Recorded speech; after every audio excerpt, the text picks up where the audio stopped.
Na sequência, ouviremos então a palavra da doutora Roberta. Boa noite. Muito me honra o convite de estar aqui novamente para discutirmos sobre essas questões. E enquanto a ciência avança, eu gostaria de lembrar a todos que uma das mensagens mais repetidas por toda a mídia, em termos tanto convencional como das redes sociais, é que durante muito tempo não havia nenhuma evidência para o tratamento dos pacientes em fase ambulatorial. Nós gostaríamos de dizer que não existe nada, nenhum tratamento que não tenha evidências. O correto que a gente utiliza é uma grade de recomendações em que você pode ter estudos das mais variadas formas e metodologias, e a depender da forma como a gente analisa o número de pacientes pesquisados ou a forma como os desenhos dos trabalhos são preparados, eles vão ter uma significância estatística ou não. Lembrando a todos que a significância estatística, em termos leigos, seria mais ou menos a probabilidade que eu tenho de que naquele estudo, o que nós estamos tendo como proposta e hipótese, se aquilo é verdadeiramente científico ou se é mera obra do acaso, quem dirá a resposta será a significância estatística. E como essa é uma apresentação que fala muito sobre estatística, toda vida que nós nos referirmos ao valor de P, a gente vai estar dizendo que os achados desse estudo têm sim significância estatística, ou seja, os achados não são ao acaso e merecem ser, sim, levados em consideração. Como bem colocou a professora Yara, a nossa experiência clínica precede a medicina baseada em evidências e é o esteio para a produção dos artigos e dos ensaios clínicos. Então, a gente começa observando a nossa prática, aquilo que vem observando com resposta positiva e coloca isso, seja na forma de séries de casos, como nos chegaram os casos de Wuhan, na China, entre dezembro e janeiro, nos falando sobre esses pacientes com uma pneumonia grave, com um novo tipo de vírus respiratório, causando grande mortalidade e ainda sem um agente identificado, para só então nós termos depois estudos observacionais, caso controle, em que retrospectivamente se olhava o que estava sendo feito e o que não estava sendo feito e quais foram as diferenças. E aí, então, a proposição de aí os ensaios clínicos randomizados, que seriam formas controladas e organizadas de separar pacientes que receberiam o desafio de uma opção terapêutica ou uma vacina e outros que receberiam um placebo. Como bem colocou a professora Yara, o Tratado de Helsinki, ele coloca que o paciente tem que ter o esclarecimento sobre a proposição do estudo científico de que ele participa, e depois de a gente analisar alguns dos dados desses estudos, fica muito claro para a gente que a ciência tem uma dívida muito grande com os nossos sujeitos da pesquisa, como são chamados os pacientes em ensaios clínicos. Eles devem ser suficientemente esclarecidos de que estão sendo colocados dentro de um ensaio clínico, de forma a que eles tenham benefício dentro daquela proposição. Então, a depender do curso dos conhecimentos e evidências que vão se sobrepondo, nós não podemos mais colocar opções como placebos e intervenções terapêuticas. Já é dado um momento em que, à luz das evidências que nós temos hoje, o uso que eu vou falar agora em específico da ivermectina, já está muito claro que ela tem eficácia, sim, em redução da mortalidade. Não há nenhuma dúvida. E isso quem está falando, para quem prefere o argumento de autoridade dos pesquisadores e cientistas, e, claro, os especialistas em medicina baseada em evidências, são os pesquisadores da Cochrane Library. Os nossos últimos dados são de que em 3 semanas, o Dr. Arthur Hill, um dos responsáveis por essa meta-análise que a gente vai apresentar aqui, estará fazendo uma força-tarefa para analisar esses dados, inclusive de mais 4 ensaios clínicos randomizados que devem ser finalizados nos próximos meses, nessas próximas semanas, com mais de 3.000 pacientes analisados, para dar subsídios a mudanças significativas na tomada de decisão de intervenções de saúde pública. É chegado um momento em que eles próprios alertam tanto a OMS, que por meio da UNITAID vai fazer um financiamento de pesquisa com a Oxford University e a Universidade de Liverpool para um ensaio clínico randomizado com a ivermectina. Mas sabendo que a grande pergunta não é se a ivermectina é eficaz, mas qual é a magnitude do efeito que ela tem sobre as populações. Isso já está colocado dentro dos nossos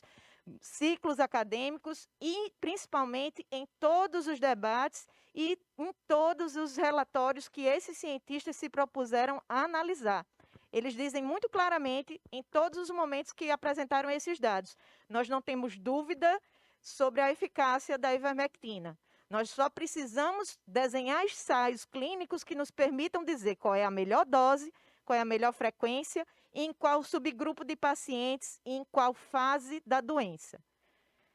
Vamos então começar com um breve histórico com relação a essa droga, que eu diria que se nós fôssemos compará-la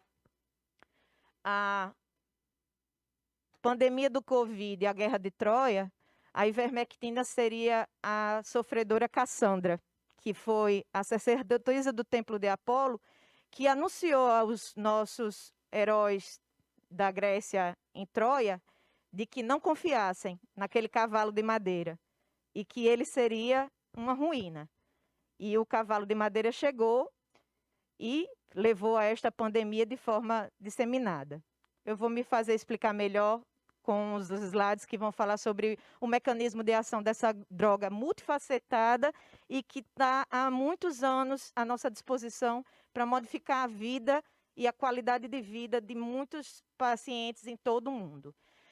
Breve histórico sobre a ivermectina começa em 1975, aproximadamente, quando Satoshi Omura e William Campbell começam pesquisas tanto no Instituto Kitasato, no Japão, como na Merck Sharp Dome, nos Estados Unidos. Ele, William Campbell, irlandês, mas radicado nos Estados Unidos, investigando a presença de micro-organismos, né, que poderiam produzir substâncias com potencial farmacológico, dentre elas o Streptomyces, a vermites, que foi então identificado e levou a um extrato purificado pelo senhor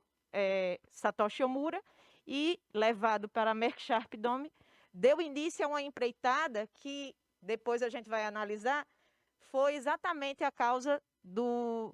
Prêmio Nobel de Medicina em 2015, em que eles dividiram o feito com a doutora You Tu, uma chinesa, que descobriu a artemisina, uma droga antimalárica também muito bem empregada e que salvou a vida de muitos. Em relação ao escopo do que é a distribuição da ivermectina pelo mundo, a gente sabe que toda essa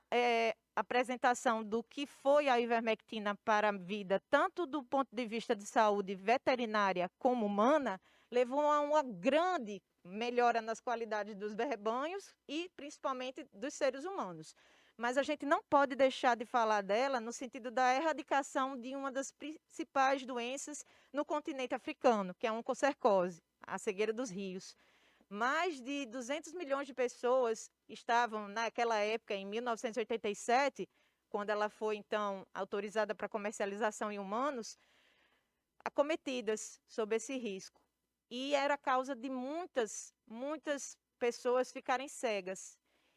Só com essa distribuição é que foi possível fazer uma erradicação em boa parte desses países, e não só no continente africano, mas na Ásia também e nas Américas, além de outras doenças que acabaram tendo seu uso empregado, como a filariose e a sarna, escabiose, pediculose, outras doenças que a gente sabe que ela teve sua ação empregada, estrongiloidíase, principalmente no tratamento de pacientes oncohematológicos. Em relação ao mecanismo de ação clássico, a gente sabe que ela está ligada diretamente à inibição dos canais gama-glutamato dependentes de cloro e levando à hiperpolarização das membranas, paralisa as células musculares dos helmintos. Mas também se sabe que em alguns pacientes com doença infecciosa do sistema nervoso central, ela tem uma facilidade de penetrar a barreira hematoencefálica e se ligar à glicoproteína P. Então, muitos me perguntam sobre questão de segurança em relação à ivermectina. Eu lhes digo que seguramente é uma droga que foi estudada há mais de 30 anos, tem mais de 3,7 bilhões de doses em todo o mundo distribuídas, e no seu uso, conforme está escrito, de acordo com o peso para a bula, não foi visto nenhum evento adverso grave em mais de 50 mil pacientes estudados nesses ensaios clínicos de distribuição em massa. O que houve, em alguns casos, é que em alguns pacientes que tinham co-infecção, oncocercose e loa-loa, uma outra infecção parasitária, e por esse euminto ter uma predileção pelo sistema nervoso central, a morte do euminto e a liberação de toxinas no sistema nervoso central levaram a sintomas como coma, estupor, convulsões associadas à liberação de toxinas pela morte do parasita no sistema nervoso central. Mas, de uma maneira geral, é uma droga segura que apresenta entre 3 a 30% de eventos adversos leves, transitórios, normalmente gastrointestinais, dor abdominal, diarreia. Boa parte dos pacientes também refere, às vezes, prurido, rache, o exantema, todos, muitas das vezes, relacionados à morte do parasita. Em relação ao contexto da ivermectina com relação à medicina translacional e o reposicionamento de drogas para o SARS-CoV-2, na verdade, ela não pega, ela não faz o seu debut com o SARS-CoV-2. Ela já é uma antiga conhecida de todos os outros RNA vírus. Já desde 2012, ela vem sendo pesquisada para outros vírus, como o HIV-1, ou o vírus da dengue, o influenza, inclusive o estenalivírus, em estudos in vitro, tentando associar a ivermectina aos mecanismos de inibição das enzimas de replicação e integrase. Mas um dos artigos pivotais que levaram a uma monumental modificação na nossa visão de mundo pré e pós-pandemia foi o estudo do Monash na Austrália, pelo Dr. Cali e colaboradores, que colocaram a proposição in vitro de que a ivermectina, numa dose de 5 micromols, ela poderia, em 48 horas, reduzir drasticamente a população de vírus SARS-CoV-2 a 48 horas também infectados em células, em verocélulas. Esse slide de fevereiro de 2020 demonstra muito bem o raciocínio que a gente vinha perseguindo de pesquisar em estudos anteriores tudo o que a gente pudesse entender dos outros coronavírus, e esse é um exemplo de um artigo de fevereiro, se eu não me engano, 2019, mostrando que tinha essa concepção de que o vírus penetrava na célula através do receptor ACE2, com a proteína de integrase TMPRSS2, levando a um desnudamento dentro do citoplasma e enviando inúmeros mensageiros para permitir a entrada de proteínas do vírus no núcleo e, como o vírus, organismo intracelular obrigatório, que é preguiçoso e egoísta, a única coisa que ele sabe fazer é se multiplicar, mas baseado na maquinaria da célula, do hospedeiro. E é isso que a gente sabe que a ivermectina fazia. Em alguns pacientes, a gente tinha essa descrição do coronavírus, de que ele tinha essa ação penetrando nas células, levando a mediadores inflamatórios, mas também a produção de inibidores da resposta do sistema imune. Então, o vírus SARS-CoV-2, ele tem um mecanismo de evasão, que a gente chama, que é inibir a proteína não me coma. Ele tem uma mensagem que impede que a ubiquitina se ligue a ele e identifique ele como um sinalizador para o sistema imunológico de que ali existe um invasor a ser destruído. Por isso eu comentei com o cavalo de Troia. Ele é, sim, um grande cavalo de Troia. Ele entra escondido, silencia a célula, desativa os seus mecanismos de alarme e, principalmente, através desse diagrama de dos artigos da Nature, mostrando que ele inibe a ivermectina, inibe a ligação para o ACE2 das nossas células, se ligando ao domínio RBD da proteína spike do coronavírus e também inibindo 3 outras proteínas intimamente relacionadas com a replicação do vírus. Então, ela não teria só uma ação antiviral, destruindo a capacidade do vírus se multiplicar, mas também impedindo a entrada nas células, blindando as células no seu receptor ACE2, sem comprometimento da função deles no ciclo da renina-angiotensina e também inibindo o mecanismo de escape. Esse grupo de pioneiros que eu costumo recomendar para todos, de acordo com esse site do COVID Critical Care, foi um grupo de pesquisadores dos Estados Unidos que começou a questionar o porquê da OMS e outros organismos internacionais não investirem maciçamente no estudo e reposicionamento de drogas, tanto na fase internada como também na fase precoce dos pacientes. E o protocolo deles, a exemplo do que vinha acontecendo na Espanha, com os relatos dos nossos colegas médicos, da doutora Marina Bucar, boa parte das vezes, nos passando as informações de lá, era de que havia sim medicamentos com ação anti-inflamatória, antiviral e antirreumatológica, até antitrombótica. Então, esse grupo de estudiosos, é importante ressaltar que hoje essa meta-análise que vai ser analisada aqui foi iniciada por eles, atualizada e, principalmente, levou a uma discussão muito importante no Senado americano agora em novembro de 2020 e que culminou com a modificação da recomendação do NIH em 14 de janeiro de 2021. Enquanto as sociedades científicas internacionais e inclusive do Brasil recomendavam fortemente contra a ivermectina, dentre outros medicamentos reposicionados, o NIH modificou a sua recomendação baseado nos dados da meta-análise desse grupo, do Dr. Paul Marik, do Dr. Pierre Kory e do Dr. Arthur Mil, que faz parte também dessa pesquisa, de que havia sim evidências suficientes com redução de carga viral, mortalidade, resolução de sintomas e, principalmente, desses pacientes terem recuperação tanto na fase precoce, inicial ambulatorial, como internados. Então, em 14 de janeiro, o National Institute of Health dos Estados Unidos teve que admitir que não havia nenhuma evidência que dissesse contrário nem a favor do uso da medicação. E deixou claro que caberia ao médico, mesmo que não fosse em situação de ensaio clínico, que era a antiga recomendação, só utilizar a ivermectina se for em ensaio clínico, ele colocou por terra essa recomendação e disse: o médico vai definir baseado no esclarecimento do paciente e dentro das evidências que nós dispomos agora, não podemos contraindicar nem referendar o uso.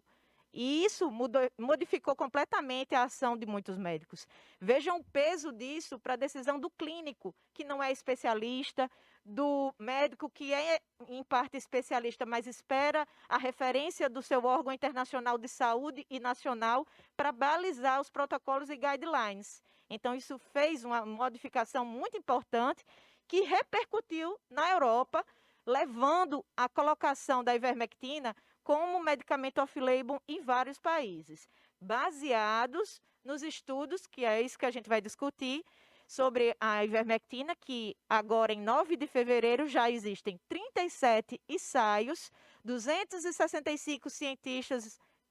produzindo essas publicações, 10.509 pacientes analisados, com 19 ensaios clínicos randomizados. Se o padrão ouro da medicina baseada em evidência é um ensaio clínico randomizado, nós podemos dizer que hoje já é uma evidência que há benefício em todos os estudos que nós vamos discutir aqui. Existe uma regra na meta-análise, que a gente vai ver um gráfico aqui, que quando os dados apontam à esquerda do gráfico, eles mostram benefício da intervenção. E se eles não tocam o eixo vertical, quer dizer que há significância estatística, aquilo que eu comentei, o valor de P. Então, só para ter uma ideia, existem 10 estudos de profilaxia mostrando 90% de benefício no uso da ivermectina, com uma redução de risco de 90%. E 82% de benefício em estudos de tratamento precoce. 11 deles, mostrando também uma significância estatística importante em muitos deles. Com relação aos ensaios clínicos randomizados, nós já temos 19, mostrando em média, 72% de benefício, e nos estudos relacionados ao desfecho mortalidade, o agregado desses estudos mostra um benefício de 78%, com um potencial de vidas que poderiam ser salvas todos os dias de 9.671 vidas, baseado no que a gente tem do número de óbitos diários pelos pacientes por Covid e pelo o benefício que se tem com a redução de mortalidade. É esse que é feito o cálculo para chegar a esse número. Com relação ao uso e à adoção da ivermectina no mundo, a gente tem atualmente esse gráfico aí, mostrando que já tem mais ou menos 1,78 milhões de pessoas sobre uso. Temos aí pelo menos 5, 6, mais países nas Américas do que nos demais continentes, mas já há países na Europa e também na Índia. Os estudos iniciaram na Índia, em Bangladesh e no Egito, em países que não podiam esperar por medicamentos de alto custo, como o Redesivir, que foi uma grande cortina de fumaça para a gente esperar melhores proposições de medicamentos e outras alternativas, mas que ao custo de 120 mil dólares, ele só fez reduzir sintomas de 7 para 5 dias em pacientes internados, sem ter modificado nada em relação à mortalidade ou uso de ventilação mecânica. Esse é um pequeno slide só para mostrar aquele número que eu comentei, quando a gente analisa os dados tanto de uma série, de uma revisão de literatura, como também numa meta-análise, já que a meta-análise só pode ser feita analisando os ensaios clínicos randomizados, mas esse gráfico ele é bem ilustrativo de que todos os pontos estão à esquerda do eixo vertical. E não há nenhum desses que toque o eixo vertical, mostrando que todos os estudos de tratamento precoce e profilaxia mostram benefício, redução, sim, de incidência da COVID nos pacientes que tanto fizeram uma profilaxia, como resposta clínica de sintomas, queda de carga viral, melhora dos sintomas, redução também da mortalidade e recuperação dos pacientes nos que optaram por tratamento precoce. Então, esses estudos aí mostram utilizados todas as metodologias para analisar a significância de que o tratamento precoce e todos os estudos, tanto de ensaio clínico randomizado, como observacionais, como também os controlados, os retrospectivos de caso controle, todos estão à esquerda do gráfico, mostrando o benefício do uso da ivermectina na COVID. Aí a gente tem todos os estudos, tratamento precoce, profilaxia e tratamento em pacientes internados. Existe uma grande discussão acerca de números, de dados, e eu vou tentar ser bem breve com relação aos estudos observacionais, porque esses realmente têm um nível de evidência menor e na escala do padrão científico eles estariam no segundo lugar do pódio. Em primeiro lugar estão os ensaios clínicos randomizados. Mas nesses estudos observacionais, como a gente já comentou, é da observação que derivam os ensaios clínicos, eles foram importantes tanto no Egito, quanto na Argentina, quanto no Iraque, para demonstrar cabalmente que todos os grupos de intervenção com ivermectina, no caso da profilaxia, existia uma redução com P menor do que 0,01 em mais de 50% de todos os estudos. Então, é indiscutível que a ivermectina é sim eficaz na profilaxia, principalmente nesses estudos em profissionais de saúde ou cuidadores de pacientes COVID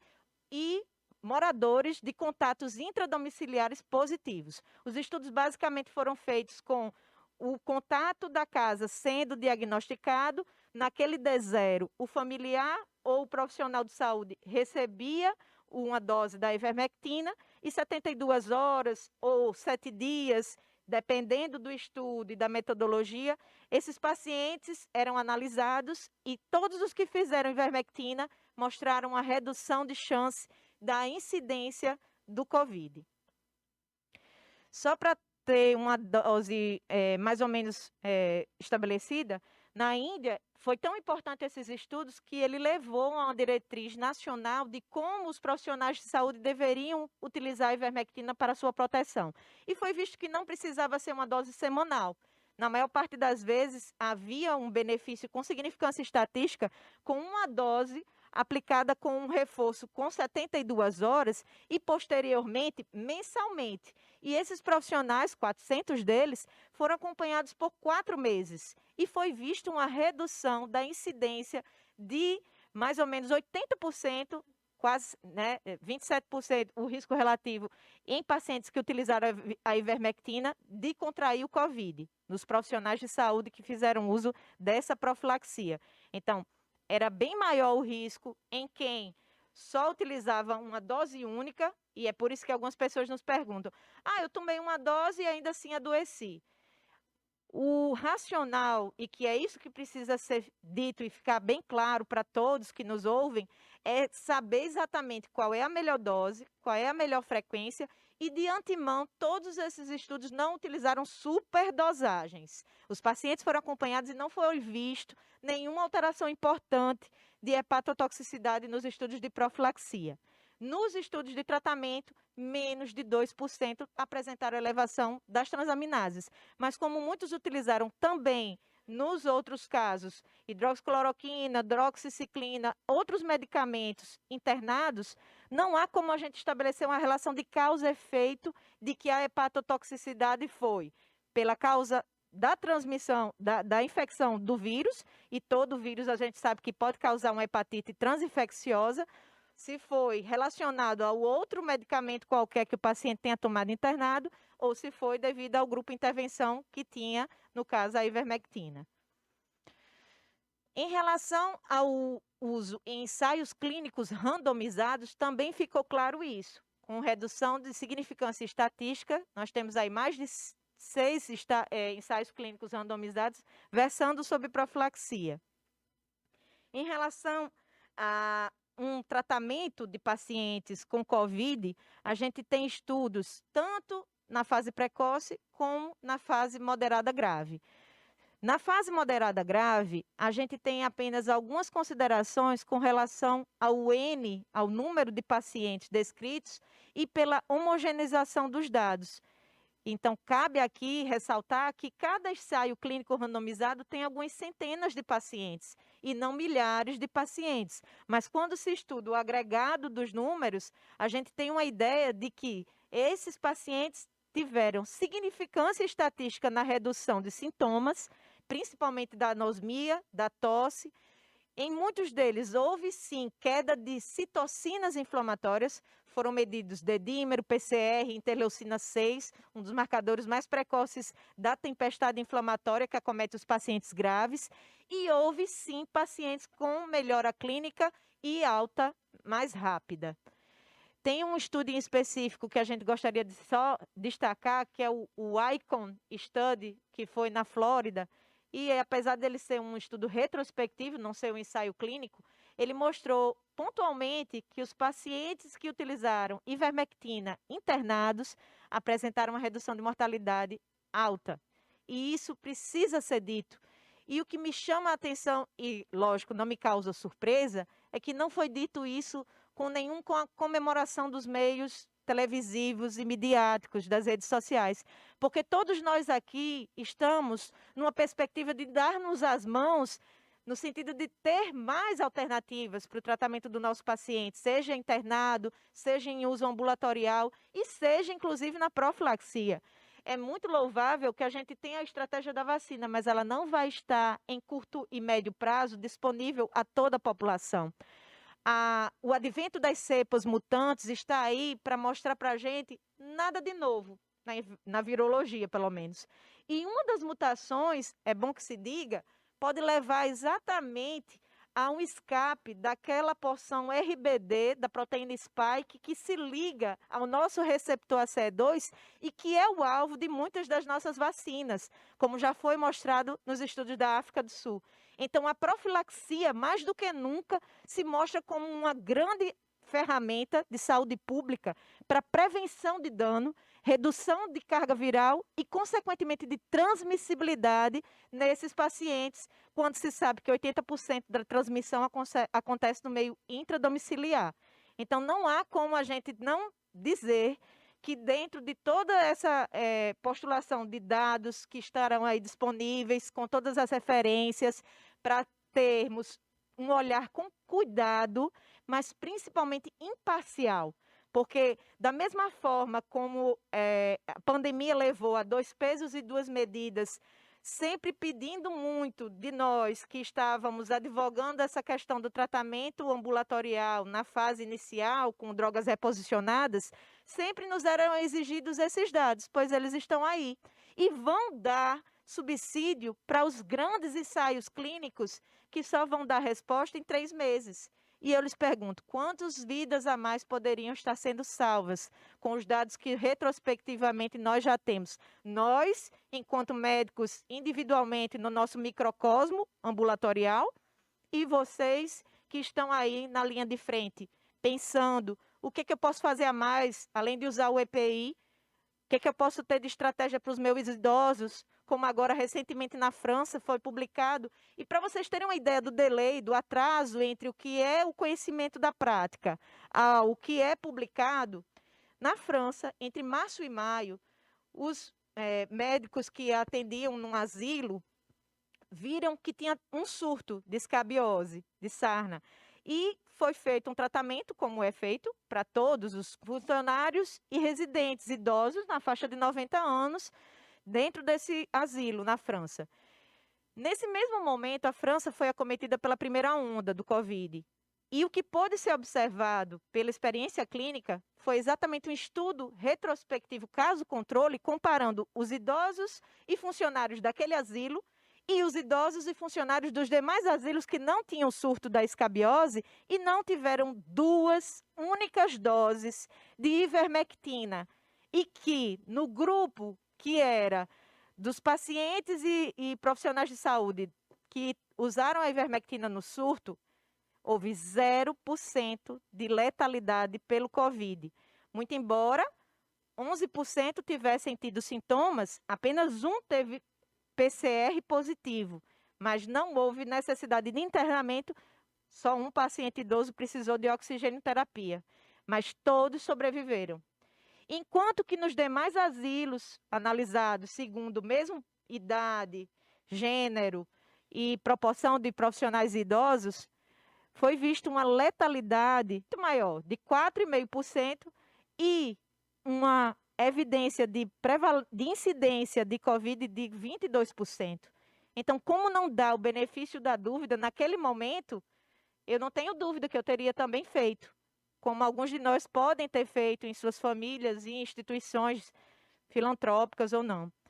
Hoje, com esses dados, se torna mais uma vez temerário fazer ensaios clínicos randomizados puramente com placebo. Eu retorno e reforço. Há evidências, só não sabemos da magnitude dos dados. Muito obrigada, Roberta, foi excelente a participação dela.